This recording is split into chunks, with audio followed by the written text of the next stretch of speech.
Hello आकाश, आज मेरे mummy papa घर पर नहीं हैं, पर माँ के यहाँ शादी पर गए हैं।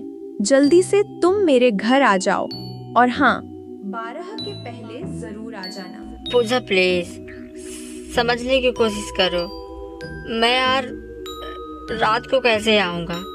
मैं कुछ नहीं जानती। अगर तुम मुझसे प्यार करते हो ना, तो जरूर आओगे। मैं तुम्हारा इंतजार कर रही हूँ। I love you so much baby। ठीक है, मैं संदीप से कहता हूँ, उसको लेकर आऊँगा, पर रात बहुत है, मुझे डर लग रहा है। आकाश, जो कि पूजा से बहुत प्यार करता था, उसके घर वाले घर पर नहीं थे, तो पूजा आकाश को अपने घर बुलाती है। आकाश पहले अपने दोस्त के पास जाता है, उसके घर के पास जाकर आवाज लगाता है, जहाँ पर आकाश घर के बाहर आता है। अरे दोस्त, आज तू मेरा साथ दे दे।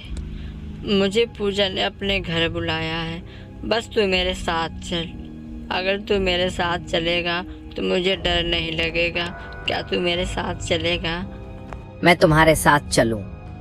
तुम्हारी गर्लफ्रेंड के घर तुम्हारे साथ कभी नहीं जाऊंगा। यार तू तो ऐसा मत बोल, तू तो मेरा दोस्त है ना। अगर तू मेरे साथ नहीं जाएगा तो कौन जाएगा? और वैसे भी मैं तुझे ही तो अपना सबसे अच्छा दोस्त मानता हूँ। क्यों, अब चलेगा ना तू मेरे साथ?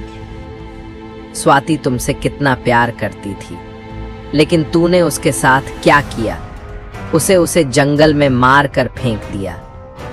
तू यहाँ से चला जाए, अब मैं तेरे साथ आने वाला नहीं हूँ। अब आकाश अकेले ही जाने का फैसला करता है। वह अपनी गाड़ी उठाता है और अपनी गाड़ी में बैठकर अकेले जाने लगता है।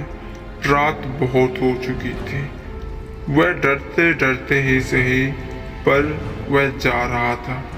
वहाँ पर ठंडी ठंडी हवा चल रही थी, मानो चांदनी रात थी। आकाश अपनी गाड़ी की स्पीड बढ़ाता है और वह रास्ते में रफ्तार के साथ जा रहा था। उसे पता नहीं था कि उसका स्पीड मीटर कितना है, लेकिन उसकी गाड़ी के सामने अचानक से एक सफेद साया आता है और उससे वह जा टकराता है, जिससे उसकी गाड़ी गिर जाती है। गाड़ी का बैलेंस खराब हो जाता है। अब उसकी गाड़ी के इंजन से धुआं निकल रहा था। अब वह गाड़ी मानो स्टार्ट ना हो रही हो। आकाश उसे एक लात मारता है और हैरान हो जाता है कि यह गाड़ी कहाँ खराब हो गई। उसे बहुत गुस्सा आ रहा था।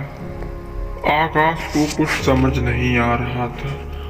वह रास्ते में आगे चला जाता है किसी की मदद में, कि कोई उसकी मदद कर पाए। आगे वह रास्ते पे जाता है जहाँ एक दुकान दिखाई देती है और वह उसी सहारे जाता है कि वहाँ कोई हो, लेकिन उसे कोई नहीं नजर आता। उसे बहुत ही ज्यादा आश्चर्य होता है कि इस दुकान पर कोई नहीं है, जो कि दुकान खुला है। वह चारों तरफ देखता है मगर वहाँ कोई नहीं होता। अचानक एक बाज उसके सर के ऊपर मंडराने लगता है, मानो वो कुछ इशारा कर रहा हो। अब आकाश की आंखें झिलमिला रही थी। उसका डर उसकी आंखों के सामने था। वह बच्ची उसके आगे मर के गिर जाता है, पर आकाश को कुछ समझ नहीं आ रहा था।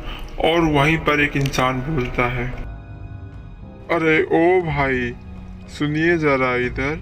मैं तुमको कब से देख रहा हूँ, तुम इधर उधर देख रहे हो। अगर तुम्हें कुछ चाहिए तो बताओ, नहीं तो मैं दुकान बंद करके यहाँ से जाने वाला हूँ। अरे भैया, मुझे समझ नहीं आ रहा है मेरे साथ क्या हो रहा है। ये क्या हो रहा है, मुझे बिल्कुल समझ नहीं आ रहा है। पहले तो मेरी गाड़ी खराब हो गई और जब मैं इधर आया था, इधर कोई नहीं था, कोई नहीं था इधर। मैंने बहुत अच्छे से देखा, चारों तरफ देखा, इधर कोई नहीं था। अभी तो यहीं पर था वो भैया, किधर गया? ये मेरे साथ क्या हो रहा है? क्या हो रहा है मेरे साथ? क्या करूं मैं? आकाश को कुछ नहीं समझ में आ रहा था। ऊपर से बादल में बिजलियां कड़क रही थी, मानो कुछ होने को हो। आकाश की मानो जान ही निकल रही थी।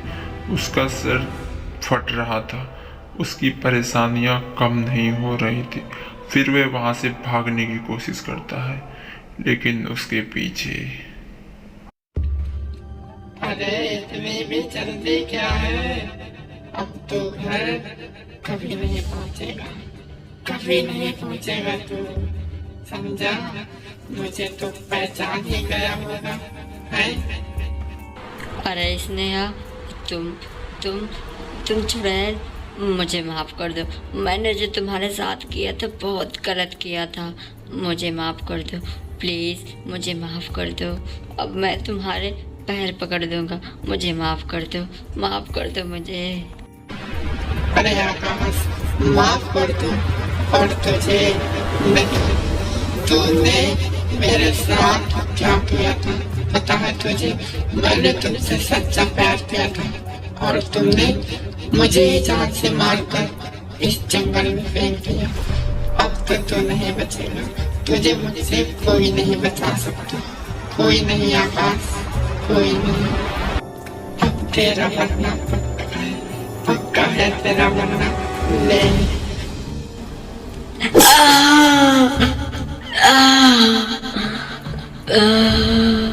अब स्नेहा ने अपना बदला पूरा कर लिया था और वह आकाश को उसी हालत में छोड़कर वहां से चली जाती है।